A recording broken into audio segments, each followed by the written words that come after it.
Hi everybody, how are you doing? Welcome back to my channel. My name is Juan, I am Just One Reader, and today I will be answering the Finally Fall book tag. This is a tag that I did last year, but Sean the Book Maniac has just tagged me to do it again. So I'm gonna do an updated 2018 version of the tag. I'm going to answer to all of these questions using books that I have read this year in 2018. So I can, incorporate more variety, and hopefully I won't repeat some of the answers that I already used for this tag last year. So only books that I have read so far this year.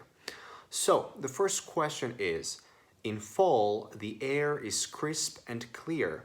Name a book with a vivid setting. And I have just the perfect book for this question.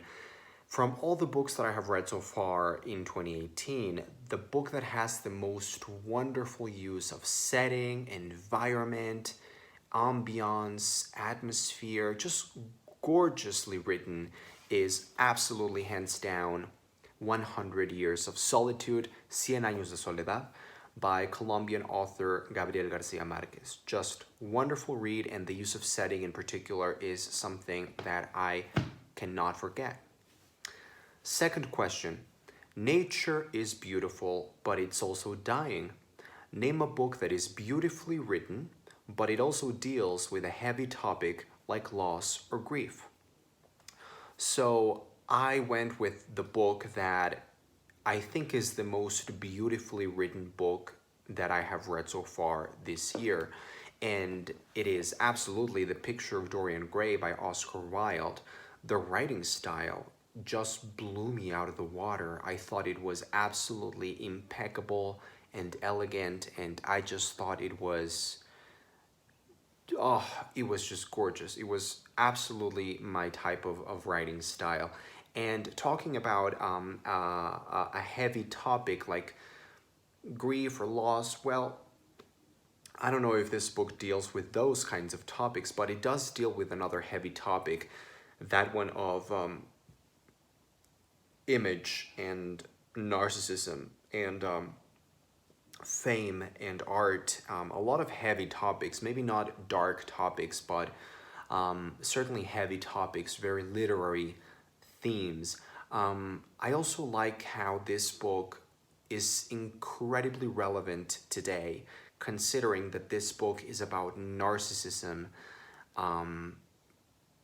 and how I think it's incredibly relevant considering how today, in our contemporary society, the way that we are now as a society, as a culture, we have turned to narcissism to sort of defend ourselves from depression. So yeah, absolutely one of my favorite books of the year and the most beautifully written book that I have read so far this year. Now, the third question, fall is back to school season. Share a nonfiction book that taught you something new. I want to give a shout out to the book that I am currently reading right now, one of the many books that I am currently reading right now, because it is nonfiction and it is wonderful.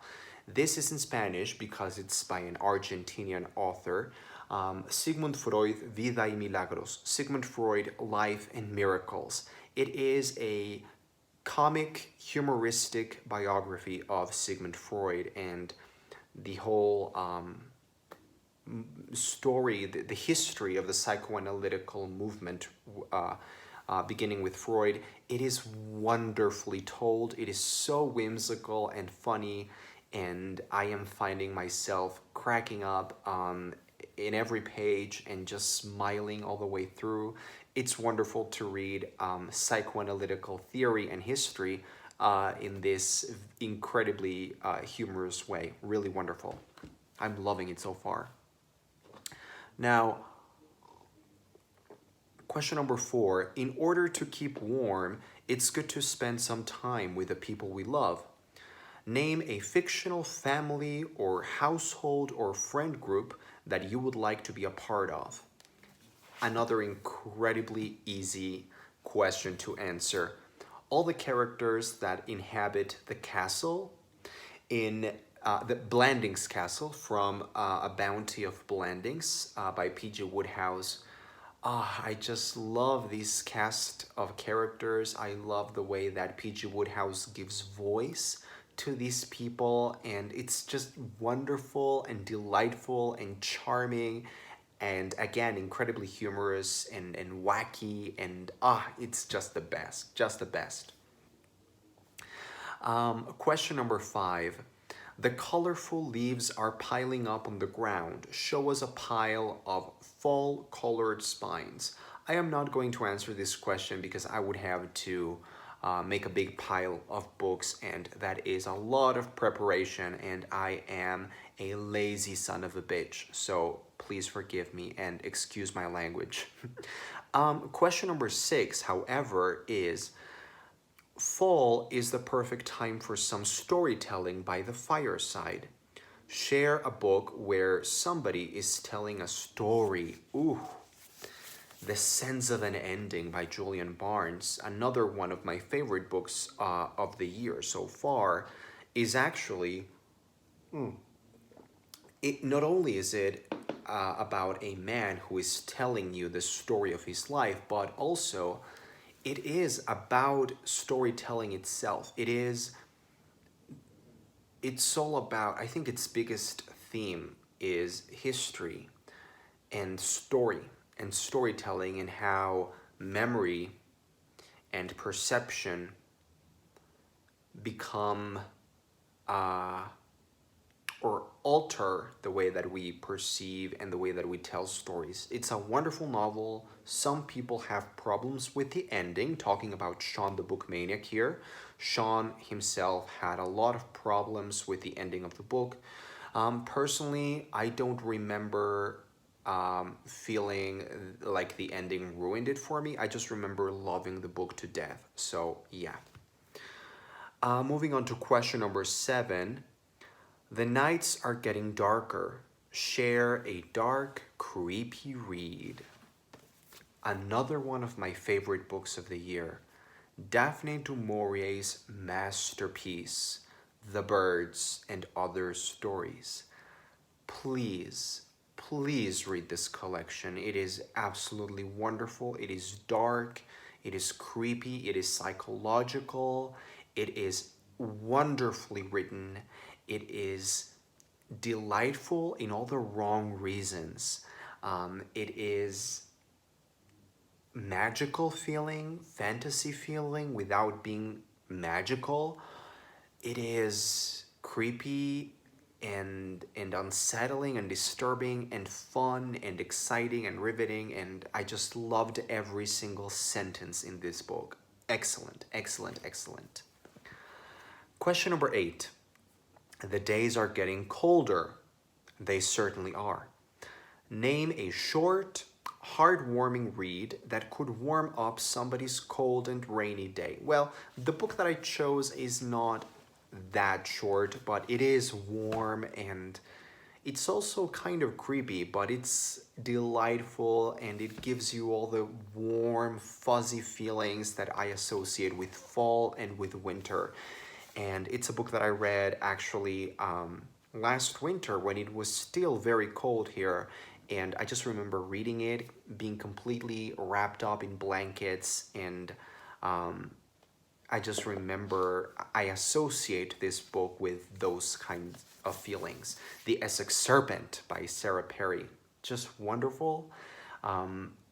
This is probably the most autumnal book that I have read in a long time, and it's just perfect for this question. It absolutely is. Question number 9. Fall, luckily it's my favorite season, returns every year. Name an old favorite that you would like to return to soon. So I have chosen 2 books, 2 very incredibly different books. They could not be more different. Both of them I would consider incredibly special and dear to me for very different reasons. The first one is The Phantom Tollbooth by Norton Juster, probably my favorite book of the year so far. And the other one is, surprise, surprise, The Little Friend by Donna Tartt. It's a book that I was not expecting to love as much as I did. And these are two books that they're very different, very different, but for different reasons. I really feel close to them. I feel like they have earned a very special place in my heart and in my reading life, and I cannot wait to pick them up again soon. So I think those are all the questions. There's another question, question number 10, about, sharing your favorite cozy reading accessories. I am not answering that one because I don't really have reading accessories in the first place, so I don't really have an answer to that. And of course, the final question is to tag some people. I'm just gonna do the cop out thing. I'm gonna tag every single person who hasn't done this, or even if, just like myself, you did this last year and you would like to do it again, but maybe do an updated version, go ahead and do it. You could also do what I did, which is answer the same set of questions, but using only the books that you have read so far this year. It was a great exercise for me. So yeah, that's it. That was the 2018 updated, redone, fully reloaded version of the Finally Fall book tag. Thank you very much for watching. I am Juan from Just One Reader.